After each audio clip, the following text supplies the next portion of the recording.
Hello friends, welcome back to another vlog. ഇന്ന് സ്വിറ്റ്സർലാൻഡിലെ second day ആണ്. രാവിലെ തന്നെ നല്ല സ്നോഫോളാണ്, നല്ല തണുപ്പാണ്. എന്ത് രസമാണ് ഇവിടെ കാണാൻ. അവിടുത്തെ ആൽപ്സ് ഒന്നും ഇപ്പോൾ നമുക്ക് കാണാൻ പോലും പറ്റുന്നില്ല. ഫുള്ള് സ്നോ വന്ന് മൂടിയേക്കുന്നതാണ്.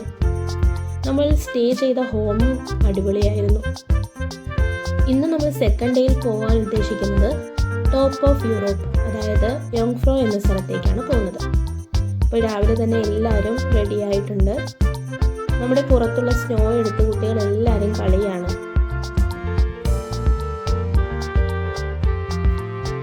ഇവിടെ നിന്ന് നമ്മൾ ഇന്റർലാക്കൻ ഈസ്റ്റ് സ്റ്റേഷനിലേക്കാണ് പോകുന്നത്. അതായത് ഇവിടെ ഇന്റർലാക്കൻ ഓസ്റ്റ് സ്റ്റേഷൻ എന്നാണ് അറിയപ്പെടുന്നത്. സ്വിറ്റ്സർലാൻഡിലെ അഡ്വഞ്ചർ ക്യാപിറ്റൽ എന്നറിയപ്പെടുന്നതാണ് ഇന്റർലാക്കൻ. ആ ഒരു സ്റ്റേഷനിൽ എത്തിയിട്ടാണ് നമ്മൾ പോകുന്ന ട്രെയിൻ നമുക്ക് കയറേണ്ടത്. അതായത് ഗ്രിൻഡൽവാൾഡ് എന്ന സ്ഥലത്തേക്ക് പോയിട്ട് അവിടെ നിന്നാണ് അടുത്ത സ്ഥലത്തേക്ക് നമുക്ക് പോകേണ്ടത്. ഇതാണ് അതിൻ്റെ റൂട്ടാണ് കൊടുത്തേക്കുന്നത്. കണ്ടോ, ഏറ്റവും ടോപ്പിലുള്ളൊരു മൗണ്ടെയിനിലേക്കാണ് നമ്മൾ പോകുന്നത്. ഈ ഒരു ട്രെയിനിൽ ട്രാവൽ ചെയ്യുമ്പോൾ വളരെയധികം നല്ലൊരു ഫീലാണ്. പുറത്ത് നല്ല സ്നോയും നല്ല ഭംഗിയാണ് കാണാനായിട്ട്. ഒരു മലയിലേക്കാണ് നമ്മൾ കയറിക്കൊണ്ടിരിക്കുന്നത്. ആ മലയുടെ അവിടെ ചെന്നതിന് ശേഷം ഗ്രിൻഡൽവാൾഡ് എന്ന ടെർമിനലിൽ നമ്മൾ എത്തും. അതിനുശേഷം അവിടെ നിന്ന് അടുത്ത സ്ഥലത്തേക്കാണ് നമുക്ക് പോകേണ്ടത്.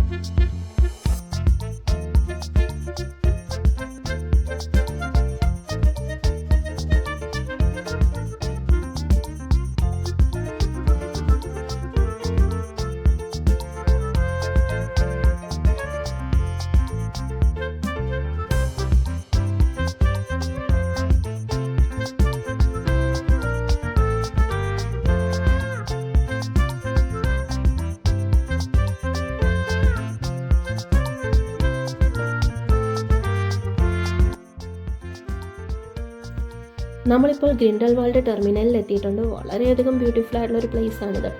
എല്ലാവരുടെയും ഒരു ഡ്രീമാണ് ഈ ഒരു പ്ലേസ് എന്ന് പറയുന്നത്. അൽഹംദുലില്ലാഹ്, പടച്ചവന് സർവ്വസ്തുതി നൽകുന്നു. ഈ ഒരു സ്റ്റേഷനിൽ എത്തുമ്പോൾ വല്ലാത്തൊരു ഫീലാണ്. ഒത്തിരി ഫിലിമിലും അതേമാതിരി തന്നെ ഒരുപാട് ആളുകളും മറ്റും പോയിട്ടുള്ള ഫോട്ടോസ് നമ്മൾ മറ്റും കണ്ടിട്ടുണ്ടല്ലേ. ഈ ഒരു സ്റ്റേഷൻ്റെ അകത്ത് തന്നെ റെസ്റ്റോറൻറ്റും സൂപ്പർ മാർക്കറ്റും ടോയ്ലറ്റും അതേമാതിരി തന്നെ ചെറിയ ചെറിയ ഷോപ്പുകളും എല്ലാം ഉണ്ട്.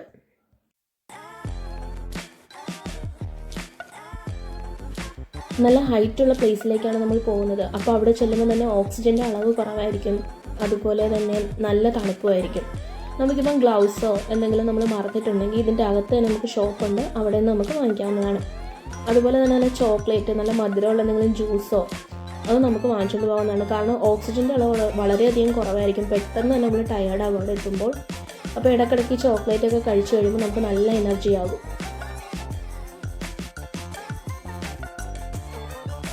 ഇവിടെ നിന്ന് സ്റ്റാർട്ട് ചെയ്ത് കഴിഞ്ഞാൽ 45 മിനിറ്റാണ് നമുക്ക് ടോപ്പ് ഓഫ് യൂറോപ്പിലേക്ക് എത്താനായിട്ട്. 2020 ഈ ഒരു ഏഗർ എക്സ്പ്രസ് സ്റ്റാർട്ട് ചെയ്തത്. അതിന് മുന്നേ തന്നെ ഇവിടെ നിന്ന് ഒരു ട്രെയിനായിരുന്നു മുകളിലേക്ക് പോയിക്കൊണ്ടിരുന്നത്. ഇപ്പോഴും അതിൻ്റെ സർവീസ് ഉണ്ട്. ലോകത്തിലെ തന്നെ ഏറ്റവും ഭാരമേറിയ ട്രൈക്കേബിൾ ഗോഡോർ എന്ന ലോക റെക്കോർഡ് വരെ ഈ ഒരു ഏഗർ എക്സ്പ്രസ് ആണ് നേടിയിരിക്കുന്നത്.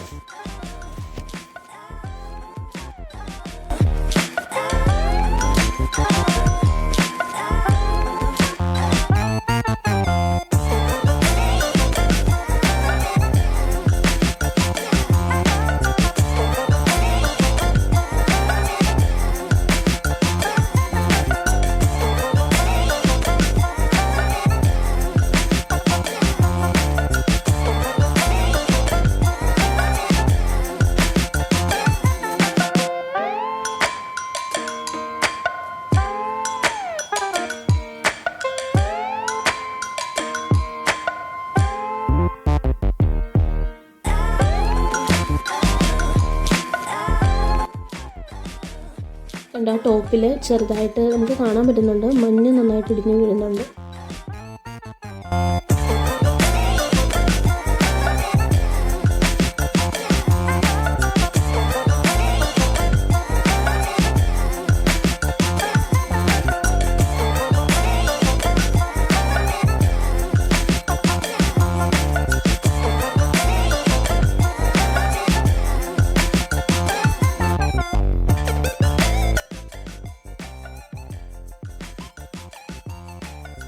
ഇപ്പോൾ നമ്മൾ 2320 മീറ്റർ പൊക്കത്തിലുള്ള ഈഗർ ഗ്ലേഷ്യർ എന്ന സ്ഥലത്ത് എത്തിയേക്കുകയാണ്.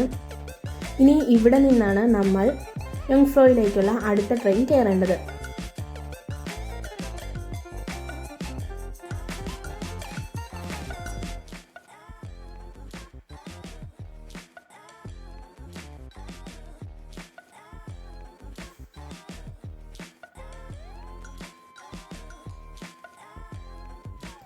അത് ആ ഒരു ട്രെയിനാണ് യങ്ഫ്രോ എന്ന സ്ഥലത്തേക്ക് കൊണ്ടുപോകുന്നത്. 16 വർഷമെടുത്തിട്ടാണ് ഈ ഒരു റെയിൽവേയുടെ പണി തീർത്തേക്കുന്നത്.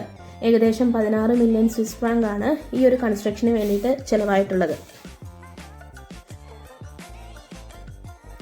ഇവിടെ ഒരു 5 മിനിറ്റ് നമുക്ക് നിർത്തും. ഇവിടെ ഒരു വ്യൂ പോയിന്റ് ഉണ്ട്. സ്നോഫോൾ കാണാൻ നന്നായിട്ട് പക്ഷെ കാണാൻ പറ്റുന്നില്ല. എസ്മിയർ എന്നാണ് ഈ ഒരു വ്യൂ പോയിന്റിൻ്റെ പേര്. സീ ലെവലിൽ നിന്നും ഏകദേശം 3159 മീറ്റർ ഹൈറ്റിലാണ് ഇത് നിൽക്കുന്നത്. ഇനി നമുക്ക് അടുത്തതായിട്ട് നമ്മുടെ ടോപ്പ് ഓഫ് യൂറോപ്പിലേക്കാണ് പോകുന്നത്.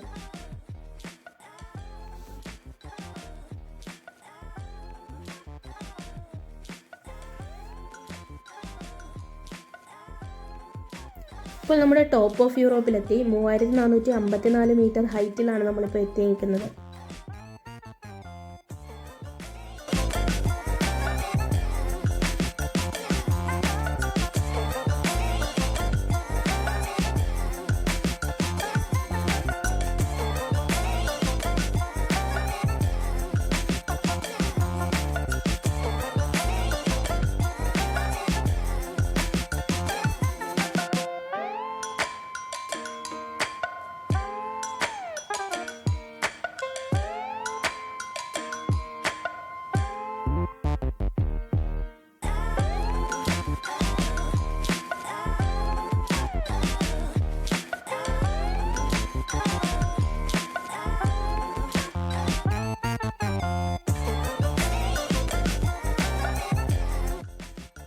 ഇതിൻ്റെ അകത്ത് ചെറിയ ഷോപ്പ് പോലെയൊക്കെ ഉണ്ട്.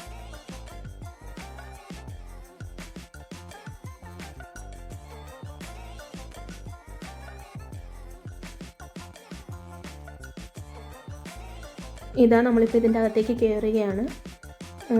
ഇതിൻ്റെ ഉള്ളിലൊരു തുരങ്കം പോലെയാണ് ഇവർ കൺസ്ട്രക്ട് ചെയ്തേക്കുന്നത്. ഇവിടെ ഓക്സിജൻ വളരെയധികം കുറവാണ്. അതുകൊണ്ട് തന്നെ ഇടയ്ക്ക് നമ്മൾ ചോക്ലേറ്റ് അല്ലെങ്കിൽ എന്തെങ്കിലും ജ്യൂസോ നമ്മൾ കരുതണം. വരുന്നവർ തീർച്ചയായിട്ടും ചോക്ലേറ്റ് അല്ലെങ്കിൽ ജ്യൂസോ എന്തെങ്കിലും തീർച്ചയായിട്ടും കൊണ്ടുവരണം. കാരണം കുറച്ച് നടക്കുമ്പോൾ തന്നെ നമ്മൾ പെട്ടെന്ന് ടയേർഡാകും.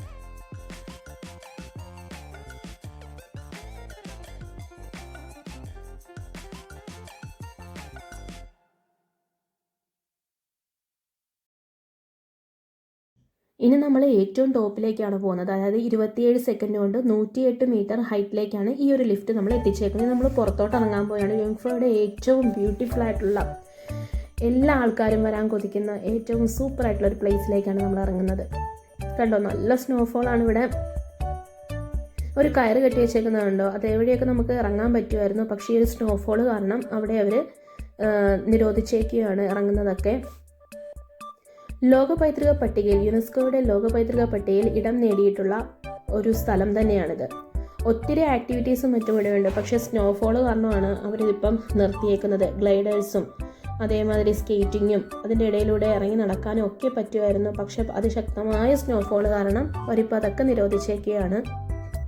എല്ലാവരും ഈ ഒരു വശത്ത് നിന്ന് ഫോട്ടോ എടുക്കലും ഭയങ്കര ത്രില്ലിലാണ് എല്ലാവരും.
ഈ ഒരു റെയിൽവേ എങ്ങനെയൊക്കെയാണോ കൺസ്ട്രക്ട് ചെയ്തത് അതിൻ്റെയൊക്കെ ഓരോ പിക്ചേഴ്സാണ് ഇവിടെ കാണിച്ചേക്കുന്നത്.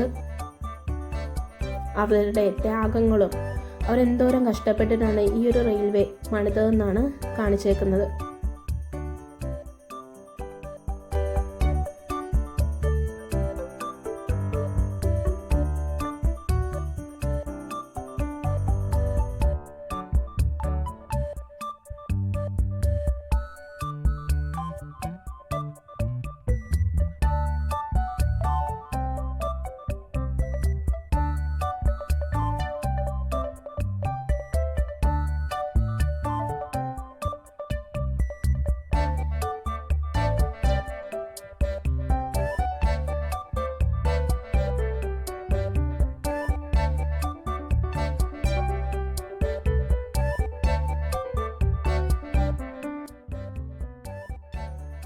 ഇതിൻ്റെ കൺസ്ട്രക്ഷൻ ഡീറ്റെയിൽസ് ആണ് കൊടുത്തേക്കുന്നത്. 1896 തുടങ്ങി 1912 ഈ ഒരു കൺസ്ട്രക്ഷൻ പൂർത്തിയായത്.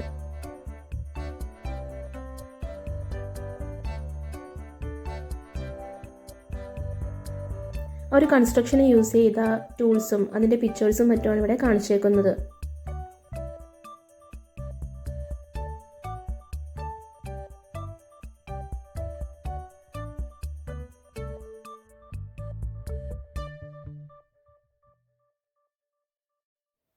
നല്ല ഹാർഡ് വർക്ക് ചെയ്തിട്ടാണ് ഈ ഒരു പണി തന്നെ ഇവിടെ പൂർത്തിയാക്കിയേക്കുന്നത്.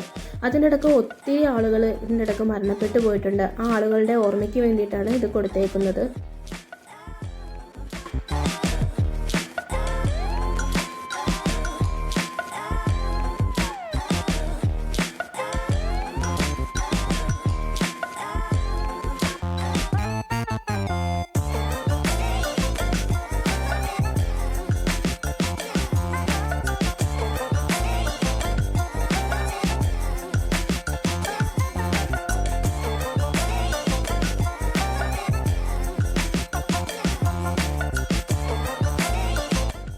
ഇനി നമ്മൾ അടുത്തതായിട്ട് പോകുന്നത് ഐസ് പാലസിലേക്കാണ്.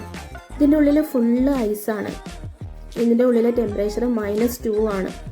ഈ ഐസ് നമ്മൾ കൈകൊണ്ട് തൊട്ടാലും നമ്മുടെ കയ്യിൽ വെള്ളമൊന്നും പറ്റത്തൊന്നുമില്ല. പിന്നെ നമ്മൾ തെന്നിയൊന്നും വീഴത്തില്ല. പയ്യെ നമുക്കൊരു പേടി ഉണ്ടാകും തെന്നുമോ എന്ന്. പക്ഷേ വലിയ പ്രോബ്ലം ഒന്നുമില്ല. പിന്നെ നന്നായിട്ട് ജാക്കറ്റും ഗ്ലൗസും ഒക്കെ ഇട്ടിട്ട് വേണം ഇതിൻ്റെ ഉള്ളിൽ കയറാൻ. അത്രയ്ക്ക് തണുപ്പാണ് ഇതിൻ്റെ ഉള്ളിൽ. കാരണം ഈ ഒരു ഐസ് ഒരിക്കലും മെൽറ്റ് ആകത്തില്ല. എപ്പോഴും ഈ ഒരു ടെമ്പറേച്ചർ തന്നെയായിരിക്കും ഇതിൻ്റെ ഉള്ളിൽ.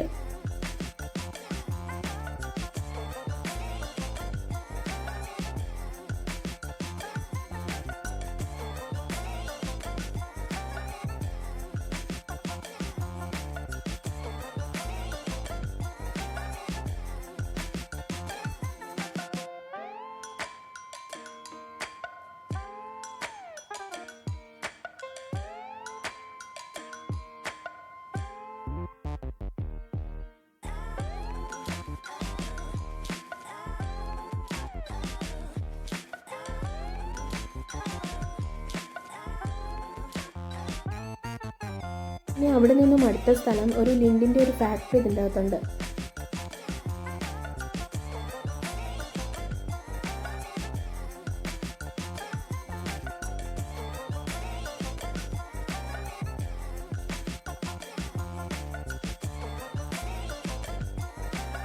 ഇനി ഇവിടെ നിന്ന് നമ്മൾ ഫുഡൊക്കെ കഴിച്ചിട്ട് തിരിക്കാൻ പോവുകയാണ്.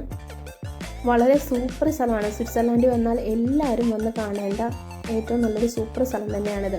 കാരണം വീൽ ചെയറിൽ വരെ ആൾക്കാർ വരുന്നുണ്ട് ഈ ഒരു സ്ഥലത്തേക്ക്. കാരണം അത്രയ്ക്ക് എല്ലാവരുടെയും സ്വപ്നമായിട്ടുള്ളൊരു സൂപ്പർ സ്ഥലം തന്നെയാണിത്.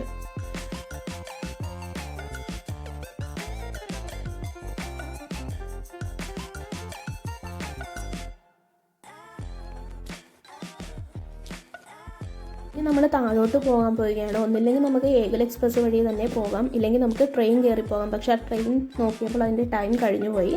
അതുകൊണ്ട് നമ്മൾ ഏഗൽ എക്സ്പ്രസ് വഴി തന്നെ താഴത്തേക്ക് ഇറങ്ങുകയാണ്.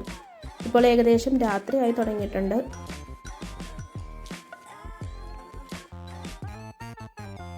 വളരെയധികം നമുക്ക് ജീവിതത്തിൽ ഒരിക്കലും മറക്കാൻ പറ്റാത്തൊരു യാത്രയാണിത്. കാരണം സൂപ്പറായിട്ടുള്ളൊരു എക്സ്പീരിയൻസ് തന്നെയാണ് ഈ ഒരു യാത്രയെന്ന് പറയുന്നത്.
അപ്പോൾ എല്ലാവർക്കും ഈ ഒരു വീഡിയോ ഇഷ്ടപ്പെട്ടെന്ന് കരുതുന്നു. ഇഷ്ടപ്പെട്ടെങ്കിൽ എല്ലാവരും ലൈക്ക് ചെയ്യുക, സബ്സ്ക്രൈബ് ചെയ്യുക.